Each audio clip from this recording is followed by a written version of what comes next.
Boa noite a todos mais uma vez. Eu hoje inicio uma nova série de mensagens pelos próximos domingos.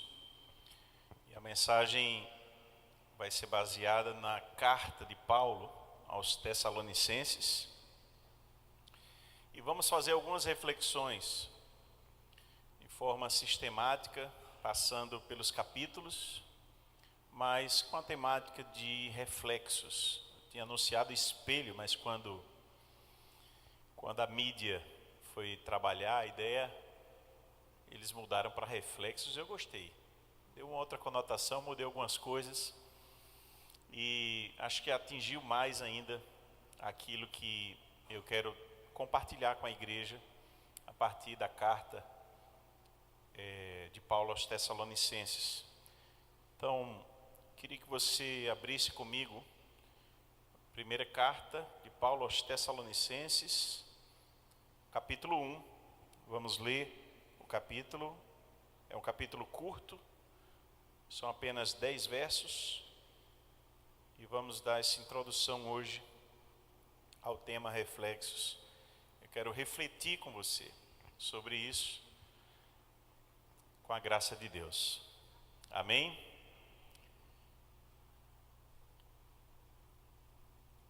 1 aos Tessalonicenses, capítulo 1, verso 1. Vou pedir, se possível, para projetar também. Muito bom. Você pode acompanhar na tela. Diz assim a palavra do Senhor. Paulo, Silvano e Timóteo, a igreja dos Tessalonicenses, em Deus Pai e no Senhor Jesus Cristo, que a graça e a paz estejam com vocês. Sempre damos graças a Deus por todos vocês, fazendo menção de vocês em nossas orações, e sem cessar, lembrando-nos diante do nosso Deus e Pai, da operosidade da fé que vocês têm, da dedicação do amor de vocês e da firmeza da esperança que têm em nosso Senhor Jesus Cristo. Sabemos, irmãos amados por Deus, que Ele os escolheu, porque o nosso evangelho não chegou a vocês somente em palavra, mas também em poder, no Espírito Santo e em plena convicção. E vocês sabem muito bem qual foi o nosso modo de agir entre vocês, para o próprio bem de vocês. E vocês se tornaram nossos imitadores e do Senhor, recebendo a palavra com alegria que vem do Espírito Santo, apesar dos muitos sofrimentos. Assim vocês se tornaram modelo para todos os crentes na Macedônia e na Acaia, porque a partir de vocês a palavra do Senhor repercutiu não só na Macedônia e na Acaia, mas a fé que vocês têm em Deus repercutiu em todos os lugares, a ponto de não termos necessidade de dizer mais nada a respeito disso. Porque no que se refere a nós, as pessoas desses lugares falam sobre como foi a nossa chegada no meio de vocês e como, deixando os ídolos, vocês se converteram a Deus para servir o Deus vivo e verdadeiro e para aguardar dos céus o seu Filho, a quem Ele ressuscitou dentre os mortos, a saber, Jesus, que nos livra da ira vindoura. Amém? Feche seus olhos mais uma vez. Faça uma oração a Deus. Peça para o Senhor falar com você hoje. Pai, aqui está a tua igreja mais uma vez para ouvir a tua palavra. Que a tua palavra, Deus, possa ir profundamente nas nossas mentes, os nossos corações, nosso interior, fazendo aquilo que só o Senhor pode fazer. A nossa oração nessa noite é que enquanto eu ministro a palavra, teu Espírito Santo possa fazer aquilo que só Ele pode fazer. Nos lembrar, nos exortar, nos fazer coisas que sejam aptas para transformação. Nos ajuda, Senhor, nessa noite. em nome de Jesus. Amém.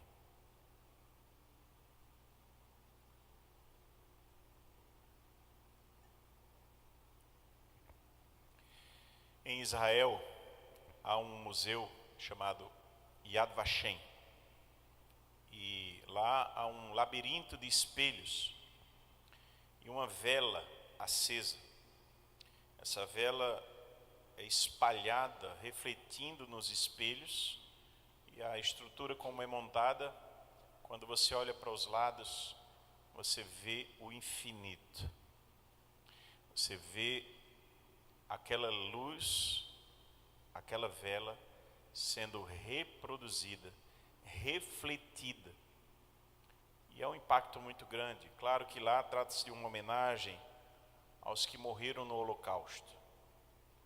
Como que dizendo, o número foi tão grande, tão incontável, que esse efeito se perde, os números se perdem.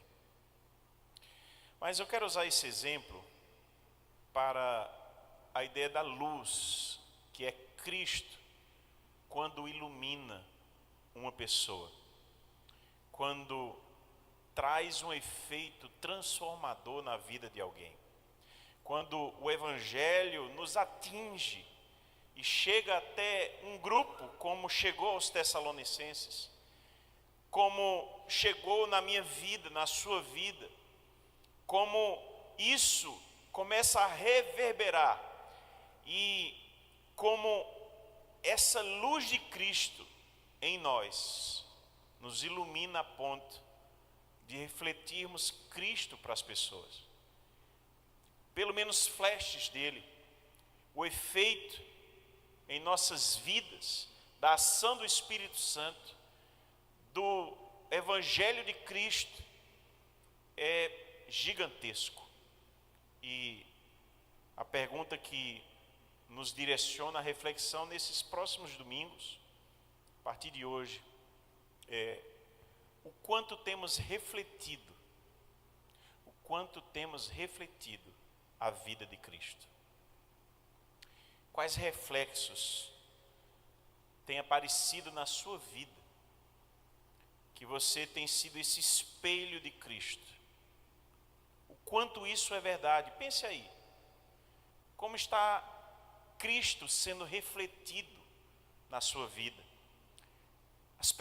As pessoas têm visto, a pergunta é essa, as pessoas têm visto Cristo sendo refletido nas coisas que você fala, nas coisas que você faz ou deixa de fazer? Podemos ser esse labirinto, ou parte dele, de espelhos, refletindo, espelhando a luz de Cristo para a nossa geração. O quanto temos sido espelho de Cristo, o quanto temos refletido a imagem de Cristo. E lendo Tessalonicenses mais recentemente, eu percebi muitos momentos que Paulo parece que no capítulo 1 já está bem claro isso, mas durante toda a carta ele vai pensando acerca disso. Parece que é um pano de fundo desta carta.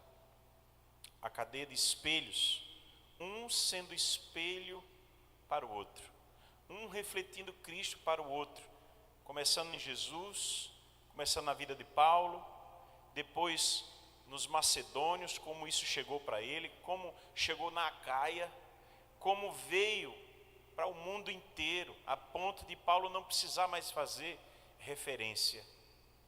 O que aconteceu na vida dos Tessalonicenses foi refletir a luz de Cristo. Então eu quero me debruçar nesses próximos domingos e hoje, a partir de hoje, com você, para estudarmos que reflexos são esses, que expressões de cristandade, que coisas que nós precisamos e devemos refletir de Cristo. Deixa eu falar um pouco da carta, para entrarmos um pouco no contexto. Tessalônica, uma cidade capital da Macedônia. Você sabe que o Império Romano era dividido em províncias, e o Império Romano ficou muito extenso, cobriu a Macedônia, era, vamos dizer, uma parte muito pequena quando você comparava com toda a extensão, Mesopotâmia, até Portugal, o norte da África. O Império Romano dominou uma área vasta, e a província da Macedônia, da Acaia, foi um lugar onde Paulo nem estava planejando. Se você ler o livro de Atos, pouco antes de Atos capítulo 17, pouco antes, você vai ver que Paulo, ele é impedido, ele intencionava ir para um outro local, mas o Espírito Santo o incomoda, e ele tem uma visão de um macedônio dizendo: vem para cá, passa a Macedônia. E ele entende que é obra de Deus. E se você se você lê o que está descrito em Atos 17, você vai ver que Paulo passou 3 semanas, um pouco menos de um mês, vamos arredondar aí para um mês, lá em Tessalônica, uma cidade robusta, 200.000 habitantes, segundo Hernandes Dias Lopes, para a época, era uma cidade gigante. Ela concorreu para ser uma das capitais da região, junto com outros lugares também gigantes. Então, percebam, uma cidade portuária, uma cidade referência para muita coisa, a cidade de Zeus, a cidade de muitos ídolos. Grécia, uma região muito cheia de filosofias, cheia de muita riqueza, de muita coisa, embora muitos escravos também são relatados para aquela região. E Paulo e Silas, de acordo com Atos 17, vão até aquela terra de Tessalônica. Em um mês pregando, pouco menos que isso, muitos judeus e gregos se convertem. Então surge uma igreja ali, uma comunidade cristã naquela cidade, mas que, ao que se entende, foi um grupo que se converteu de verdade. Sabe, um grupo que enfrentou adversidades, um grupo que esteve ali sendo perseguido. O próprio texto de Atos 17 mostra que eles foram acusados de desafiar César, porque diziam que Cristo Jesus era o rei. E Paulo e Silas, depois desses poucos dias, poucas semanas ali, precisam sair às pressas da cidade. Doído, o Paulo, porque amava aquelas pessoas, teve um amor por aquelas pessoas muito grande. E a carta, então, ela é escrita após esse momento, e a igreja já se desenvolveu. Ela é uma tentativa de reconexão de Paulo com aquela comunidade, que Timóteo começa a relatar coisas a Paulo. Interessante como a igreja cresceu, como a igreja estava indo bem. Ou seja, o trabalho de poucas semanas de Paulo e Silas naquele lugar floresceu, uma obra divina, a ponto de Paulo chamar: olha, eu não tenho dúvida que vocês são eleitos de Deus, que Deus é quem fez essa obra. Então o ambiente é de perseguição, o ambiente é de uma cultura promíscua, uma cidade portuária com, muitos navegantes chegando ali, procurando prostitutas, e você vai perceber isso mais na frente. Vai ser temática em algum domingo mais à frente, porque a promiscuidade se alastrava naquela terra, a religião cheia de ídolos, cheia de deuses, politeísta, onde a terra de Zeus era ali famosa, a Tessalônica.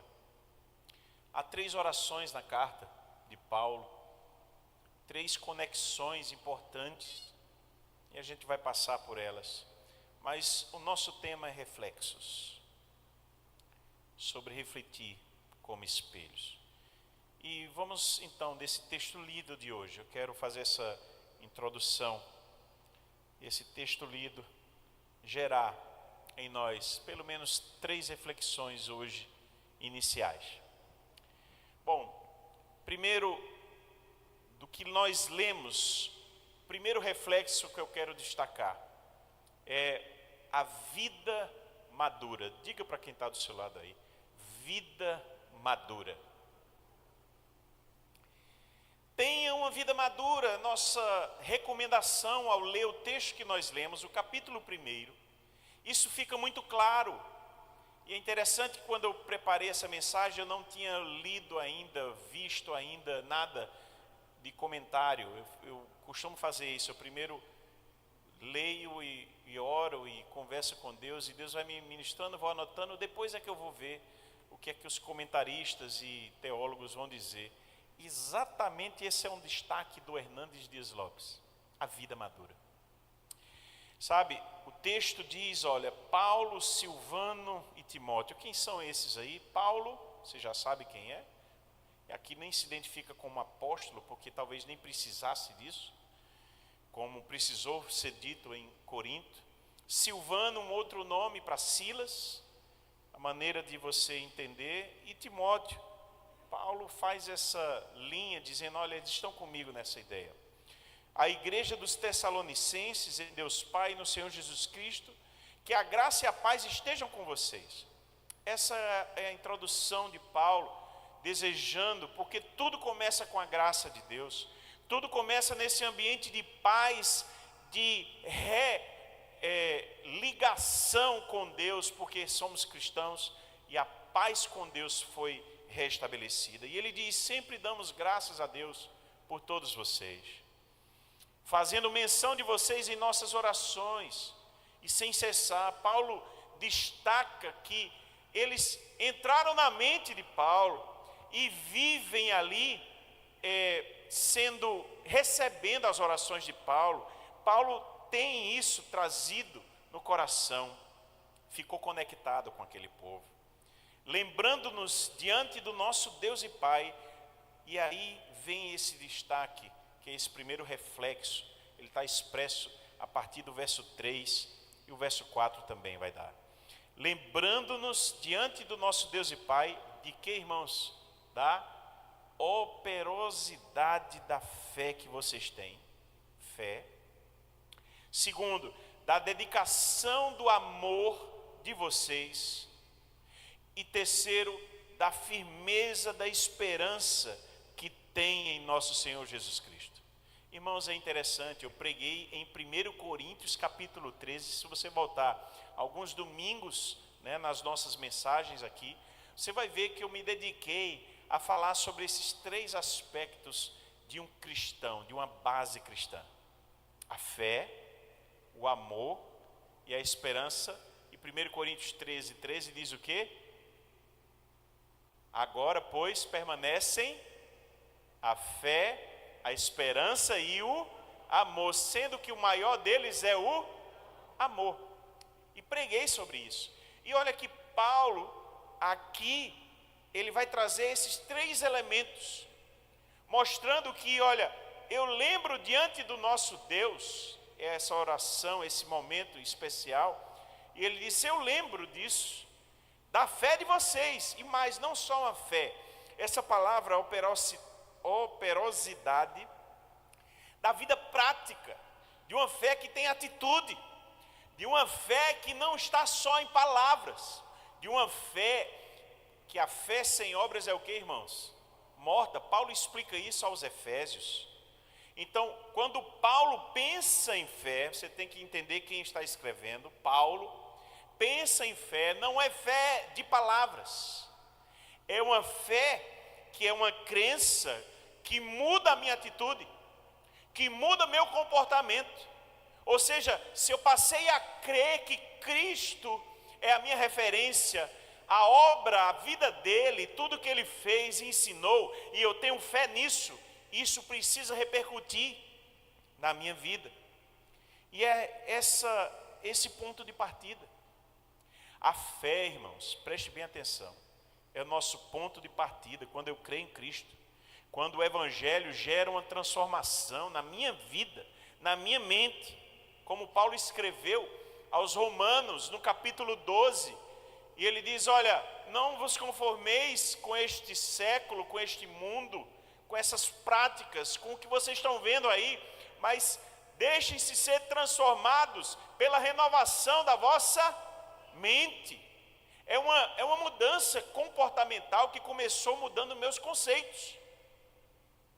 Porque, de fato, se você mudou, isso reverbera na transformação das suas ideias, mas da sua prática. Então, a fé, ela tem implicações. Eu ouvi uma conversa essa semana entre um jovem universitário nos Estados Unidos com o pastor Cliff Kentley, acho que é essa a pronúncia. E o jovem dizia que o avô não cria em Jesus, ok? Mas era eticamente um homem correto. Quem está comigo? Quem está entendendo aqui o exemplo do jovem? Ele não cria em Jesus, mas era um homem moralmente ético, correto. E ele comparava com uma pessoa que ia para a igreja, que ele conhecia, crendo em Jesus, crendo entre aspas aqui, viu? Que pelo que eu já disse de crença, mas tinha uma vida mundana, uma vida cheia de erros, e não estava nem aí em ter uma vida ética. E ele dizia: como meu pai, ou meu avô, desculpe, como meu avô não crê em Jesus, mas tem uma vida ética moralmente, pode ir para o inferno, segundo o que você está pregando, pastor Cliff. E esse homem que diz crê em Jesus, mas é uma vida completamente errônea, mundana, só porque vai à igreja e diz que é cristão, mas sem ser na prática, esse cara, professando a fé, ele está salvo. E a resposta do pastor Cliff foi: esse tipo de coisa me assusta. Foi a resposta dele. Disse que isso, na verdade, é um cristianismo falso. E ele pegou um exemplo de um hipócrita.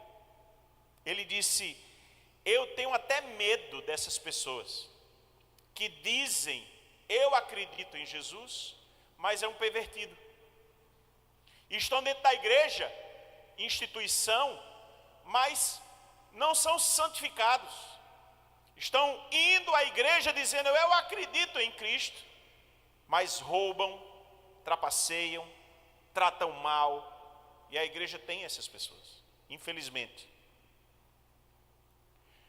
E diz o pastor Cliff: porque a evidência que você de fato acredita em Cristo, na sua mensagem, no Evangelho, é que você é um cristão e vai se afastar dessas coisas.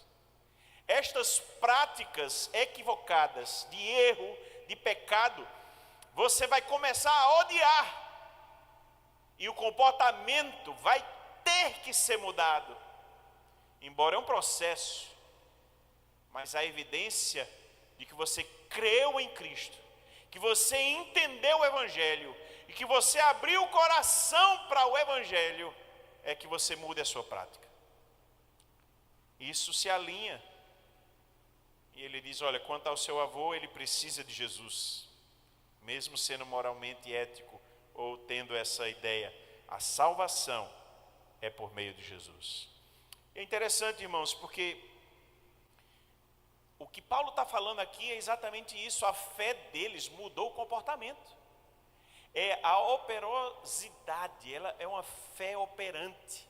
É uma fé que tem prática, que tem vida com Deus. Isso dispara o amor, vida madura. Lembra esse primeiro reflexo? Estou falando sobre uma vida madura. Os Tessalonicenses apresentaram essa vida. Uma vida que tem fé prática. Uma vida que transforma e começa a amar. Dispara esse amor genuíno. Ele diz: olha, eu tenho lembrado na minha oração da operosidade da fé, do amor que vocês têm. E esse amor que é incondicional, um amor que aprende a cada dia a ser aperfeiçoado, porque aprende de quem é o amor. mesmo no mundo imperfeito. O amor de Cristo, irmãos, nos faz olhar para frente.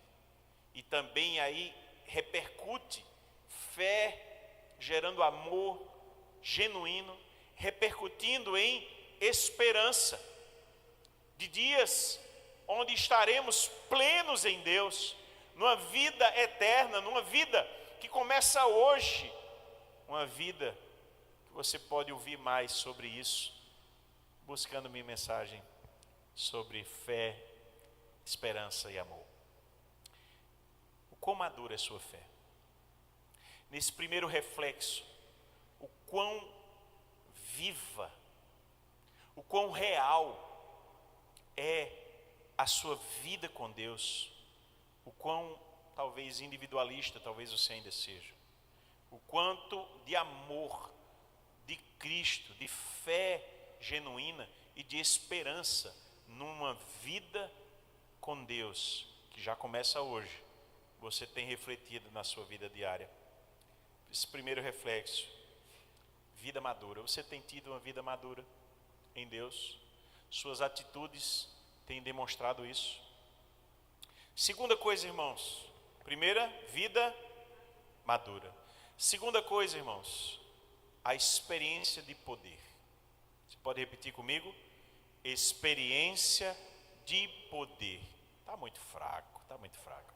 Pode ser mais forte. Você está comigo? 1, 2, 3. Experiência. Amém, irmãos. Sabe, não acredito em um evangelho sem poder de Deus. Paulo explicou isso muitas vezes.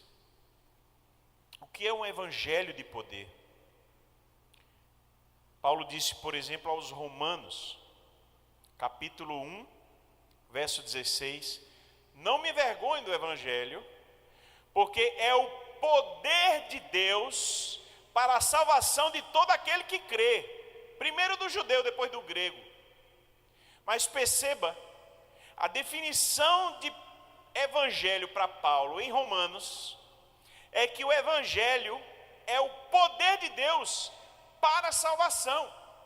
E entenda que se você for ler todo o livro, toda a carta aos Romanos, você vai perceber isso também, que é vida prática, que a salvação ela começa quando abre o coração a Cristo. E Deus vai me transformando num processo de santidade e vai chegar a glorificação. Se você ler Romanos, você vai entender isso também. Mas é poder de Deus. Não há evangelho de Cristo sem poder. Deixa eu explicar isso também melhor. Quando ele fala aqui aos Tessalonicenses, que é a nossa base, Paulo diz no verso 4 e 5, 1 aos Tessalonicenses 4 e 5, o texto que lemos: sabemos, irmãos, amados por Deus, que Ele os escolheu. Ele os escolheu. Porque o nosso evangelho não chegou a vocês somente em palavras. Pare aqui. Porque o nosso evangelho não chegou a vocês somente em palavras. Ele não está dizendo que o evangelho não tem palavras. Não é isso. Ele está dizendo que o evangelho vai além das palavras. Deixa eu falar sobre as palavras. O evangelho em palavras. As palavras explicam. As palavras são importantes, sim. Quando você diz a alguém que ama essa pessoa, tem gente que diz assim: eu não falo, eu não preciso falar, porque eu demonstro. Não, você precisa falar também. Há pessoas que percebem o amor pelas palavras. Compreendem algo que não está tão claro com palavras. Aliás, talvez esse seja o maior desafio da vida contemporânea, é conseguir dialogar. O mundo está caminhando para um tempo onde as pessoas não sentam mais, não olham no olho, não buscam encontrar a alma do outro nas conexões de conversa. Quem está entendendo o que eu estou dizendo? E eu lembro disso, de um amigo, já falei isso, dizendo: olha, daqui a alguns anos, essa história de celular, por exemplo, na mesa, né, gerando isso, as pessoas já vão ter dificuldade de olhar no olho dos outros e conversar olhando no olho. Meus irmãos, palavras são importantes e o evangelho também são palavras. Mas o que Paulo está dizendo é que ele vai além das palavras. E perceba que a ética do evangelho foi ensinada por Cristo. Cristo precisou falar muito. Você pega Mateus capítulo 5, verso de 3 a 10, a ética das bem-aventuranças, a ética da felicidade. Bem-aventurados os pobres em espírito, porque deles é o reino dos céus. Bem-aventurados os que choram, porque serão consolados. Bem-aventurados os mansos, porque herdarão a terra. E os que têm sede e fome de justiça, porque serão saciados. Bem-aventurados os misericordiosos, porque alcançarão misericórdia. Bem-aventurados os limpos de coração, porque verão a Deus. Os pacificadores serão chamados filhos de Deus. E bem-aventurados os perseguidos por causa da justiça, porque deles é o reino dos céus. Percebe, gente? As palavras esclarecem muito, mostram caminhos para nós seguirmos. Palavras são importantes, elas penetram no coração das pessoas. E se a palavra é de Deus, ela faz mudança na vida. Mas perceba o que Paulo está dizendo aqui. Porque o nosso evangelho não chegou a vocês somente em palavra, mas também em poder, no Espírito Santo e em plena convicção. Para aí. Evangelho de poder. O que é esse evangelho de poder? Eu destaco aqui 3 coisas no evangelho de poder. Não que seja limitante, mas pelo menos essas 3 coisas você vai ver no evangelho real, o evangelho de Cristo. Primeiro, orações respondidas. Orações respondidas. Quem já teve uma oração de Deus respondida? Uma oração que você fez? Eu achei que todo mundo ia levantar a mão. Perceba isso. Se você não lembra agora de nada que Deus lhe respondeu, talvez você não está vivendo o que pode viver no evangelho de poder. O evangelho é poder de Deus, irmãos. É poder no Espírito Santo. E uma das manifestações é em oração respondida. Quando você ora e se conecta com Deus, Jesus foi nosso exemplo. O tempo todo orava. O tempo todo estava conectada com o Pai, conectado. O quanto você tem orado, conexão com o Pai. Eu lembro de uma pessoa da minha família, faz alguns anos já, mas ela mais de uma vez precisava de oração e pedia oração para a gente, mas ela mesmo não orava. Estava em pecado, estava numa vida desconectada com Deus, aí dizia assim: ei, vocês orem aí por mim. Dizia assim. Porque o evangelho, quando chega na vida da pessoa, conecta você com o Pai. E isso é oração, é poder no Espírito Santo, para você ter o relacionamento restaurado e orações respondidas. O evangelho é esse poder de Deus, irmãos, que muda a nossa vida diária, e que a oração faz parte disso. Deixa eu dizer mais coisa. O evangelho de poder também é o que transforma pessoas. É o poder de Deus para transformar a vida das pessoas. O evangelho transforma. Muda, de fato. Pode ser que alguns não queiram mudar. Isso é outra coisa. Mas o evangelho não é demagogia. O evangelho, quando vem mesmo na vida de alguém, quando a fé em Cristo, o amor, a obra de Cristo é entendida e vem, quando você abre o coração, sua vida é transformada. Não tem como. Não tem como não ser transformado. O evangelho não é uma teoria não, irmãos. O evangelho é marcado pelo poder de Deus. Um poder que transforma. Jesus falava como aquele que tinha autoridade. Mais de uma vez você vê isso na Bíblia. A vida de Jesus influenciava pessoas, as curava e cura hoje. as transformava e transforma hoje. Jesus não é uma filosofia. O Evangelho não é uma ética, embora tenha ética, mas o Evangelho é o poder de Deus que transforma pessoas.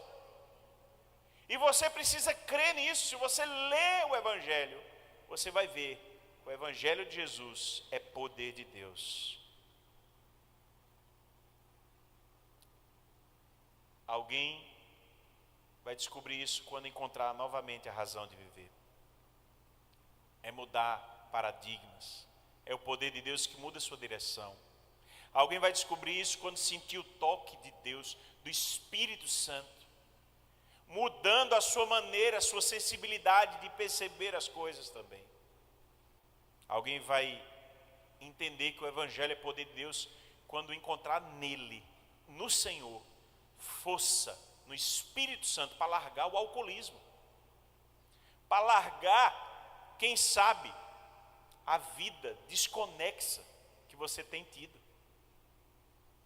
Alguém vai perceber isso quando o Espírito Santo ministrar profundamente ao seu coração e lhe transformar, que você mesmo nem vai entender, meu Deus, essa mudança está acontecendo na minha vida. E eu te agradeço, Senhor, eu não sei, eu não entendo, mas eu sei que minha vida não é mais a mesma. Você tem tido essa experiência? Você tem tido uma experiência de transformação real na sua vida? Porque o Evangelho de Deus não são palavras só, irmãos. O Evangelho de Deus é o que faz, por exemplo, um cobrador de impostos como Zaqueu, que passou uma vida inteira roubando, assaltando pessoas, da maneira dele, encontrar-se com Cristo, entender o amor de Cristo e dizer: Senhor, se eu defraudei alguém, eu vou restituir 4 vezes mais. Mudar a vida da pessoa. Um homem deixar a vida de pecado. Uma mulher que estava no 5º marido e aquele que estava nem era dela, ali no poço de Jacó, encontrar-se com Jesus e dizer: agora encontrei razão da minha vida. Venham ver aquele que falou toda a minha história. Venham ver aquele que deu um novo sentido. É o que ela estava dizendo. Um novo sentido, é o poder de Deus. Encontrar-se com Jesus é o poder de Deus para transformar vidas. É o poder do Espírito Santo. Evangelho e poder, a terceira coisa de Evangelho e poder, traz convicção para você viver uma nova vida, para você vencer a adversidade. Foi o que os tessalonicenses venceram. Quantas lutas, e o texto fala de sofrimento, o texto fala de perseguição, capítulo 2, e vamos ver proatividade, santidade em mudar a sua história de vida. Poder de Deus, porque não são palavras apenas, irmãos, não são ideias soltas. O Evangelho nos bate no coração, do religioso, do não religioso. Poder para enfrentar a adversidade. Olha o capítulo 2, verso 13. Temos mais uma razão para incessantemente dar graças a Deus. É que, ao receberem a palavra que de nós ouviram, que é de Deus, vocês a acolheram, não como palavra humana, e sim como em verdade é a palavra de Deus, a qual está atuando eficazmente em vocês, os que creem. O que Paulo estava dizendo era: olha, há um efeito real da palavra de Deus, do Evangelho, na vida de vocês. Isso está moldando vocês. Não é uma palavra humana, é palavra de Deus. Queridos, ainda penso no poder para resistir à perseguição. Poderia acrescentar ainda aqui. O Evangelho é poder de Deus, até para você resistir, sofrer perseguição. Capítulo 2, verso 14, olha lá.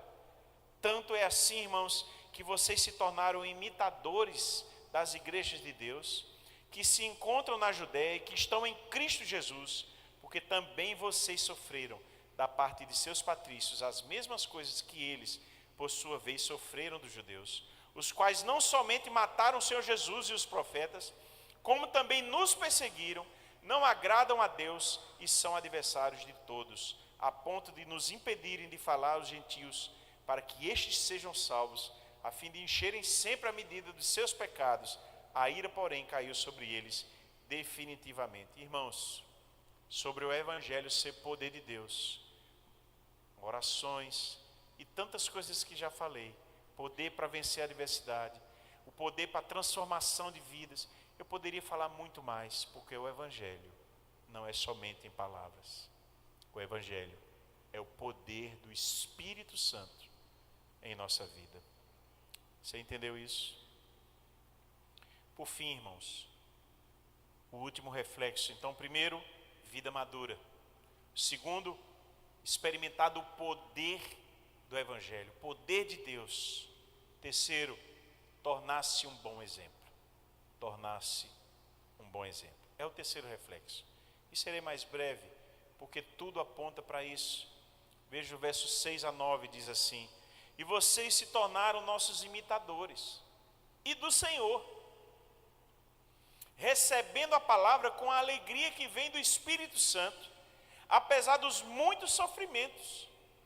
Assim vocês se tornaram modelo para todos os crentes na Macedônia e na Acaia, porque a partir de vocês, a palavra do Senhor repercutiu não só na Macedônia e na Acaia, mas a fé que vocês têm em Deus repercutiu em todos os lugares, a ponto de não termos necessidade de dizer mais nada a respeito disso. Irmãos, você entendeu o que você leu? A vida daqueles irmãos ali de Tessalônica, que ouviram a mensagem do Evangelho, 3 semanas só, 3 semanas. A vida e o poder de transformação que aconteceu na vida deles foi tão grande, que repercutiu em toda a província da Macedônia. Em Acaia está mais longe, é da região de Corinto, tem que passar pela região da Grécia para chegar lá em Corinto. E veja, e aí se tornaram modelo, não só para Acaia, para Macedônia, se tornaram modelo para todos os crentes. Perceba, repercutiu em todos os lugares, é o que está escrito lá. Então veja que reflexo da vida de Cristo aqueles irmãos tiveram em fé, amor, esperança. Aí eu fico pensando, sabe, a caminhada com Deus, ela nos muda, irmãos. E ela precisa mudar mesmo. Não há como caminharmos verdadeiramente com o Mestre e nada mudar em nossa vida. Como o pastor Cliff diz, a evidência da sua mudança, de que você entendeu o Evangelho, de que você aceitou Cristo, de que você é cristão, é você mudar de vida, mudar para uma vida santa. Embora não seja perfeito, mas você vai caminhar para isso, você vai odiar o pecado, você não vai querer mais cometer o pecado. Olha, você já compreendeu que nós, enquanto vivermos na terra, não seremos perfeitos, mas nós vamos odiar o pecado. A gente vai se chatear quando a gente pecar, quando a gente tropeçar. Se sua vida não está assim, se você está conformado em viver uma vida, sabe, no pecado, e está tudo certo, tudo ok. Questione se você realmente entendeu o Evangelho. Questione. Sabe aquela situação que não muda? Às vezes você chama uma pessoa no gabinete, os pastores vão me entender, porque a pessoa revelou-se com um problema sério, e você exorta em amor, acompanha, a pessoa não muda, não quer. Essa pessoa é cristã mesmo? Você entende o que eu estou dizendo? Então, sabe, eu fico pensando, e aí a frase, né, a pastora falou também hoje de manhã, né, nessa frase do pastor Cláudio, ele esteve aqui no domingo à noite, né, quando terminou o 2 igual a 1, o encontro nacional, e essa frase até hoje está reverberando. comece a dizer sim para Deus e você nem imagina onde você vai chegar. A frase é mais ou menos essa. Quando você começa a dizer sim para Deus, você não tem ideia do que Deus vai fazer na sua vida. Pode fazer coisas gigantescas, tremendas. E o contrário, né? Mas diga não para Deus e veja quanto sua vida vai parar. Então, irmãos, a gente precisa entender isso, que a vida cristã é essa caminhada. Mas a gente precisa dar passos concretos para ser o exemplo. Torne-se exemplo. É o terceiro reflexo. Isso tem que ser um padrão a ser buscado na sua vida. Não é para ser, sabe, uma vida hipócrita, não. É exemplo mesmo. É de lutar para você ser um modelo cristão. De chegar ao ponto de dizer, como Paulo disse, sejam meus imitadores, como eu sou de Cristo. É luta, irmãos, mas a gente precisa enfrentar isso. Eu me lembro de, aí eu poderia citar outras pessoas, mas hoje eu vou me furtar esse direito, vou citar a minha vida mesmo. Quando eu penso que se eu não tivesse dito sim para Deus, ministerialmente, talvez você me conhecesse hoje sendo um dentista de consultório. Talvez fosse quando você só ia me conhecer se você tivesse uma dor de dente. Porque eu disse sim para Deus, irmãos. Mas eu posso citar inúmeras pessoas que fizeram até mais do que isso, muito mais. E começam a dizer sim para a vontade de Deus. E vão se tornando, sabe, um exemplo em coisas. Mas eu não quero falar de profissão, não é? Isso foi um exemplo só. Mas eu estou falando em ouvir a voz de Deus. E seguir. Seguir o que Cristo nos comunica, nos coloca como sendo de valor, sabe? Romper com tudo que te prende para fazer a vontade de Deus. Se isso te fizer caminhar novos caminhos, amém, amém. E vai fazer mesmo. Novos caminhos em ética, novos caminhos em não caminhar mais da própria cabeça, novos caminhos de obediência em Deus em tudo. Se isso lhe fizer mudar de cidade, amém. Se lhe fizer mudar de país, amém. Se lhe fizer mudar de profissão, amém. Se isso lhe fizer mudar de valores e seguir sua vida nova no mesmo ambiente, talvez, amém. Mas o romper com a vida da sua própria cabeça, romper para viver a vida que Deus tem para você, se torne modelo em obedecer a Deus. Se torne modelo em buscar e fazer a vontade de Deus, em servi-lo.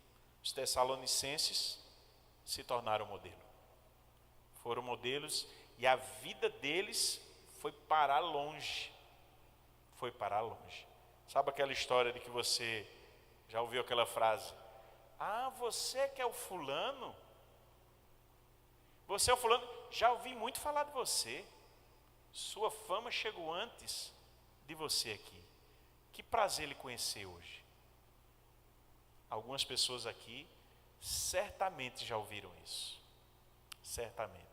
Porque a fama de ser um cristão, um modelo, alguém que fez, sabe, diferença na vida de outra pessoa, chegou a fama em outro lugar e você às vezes nem tem ideia. Quando você chega lá, alguém já conheceu você. Sua fama foi antes de você. Eu quero concluir, irmãos, lembrando isso.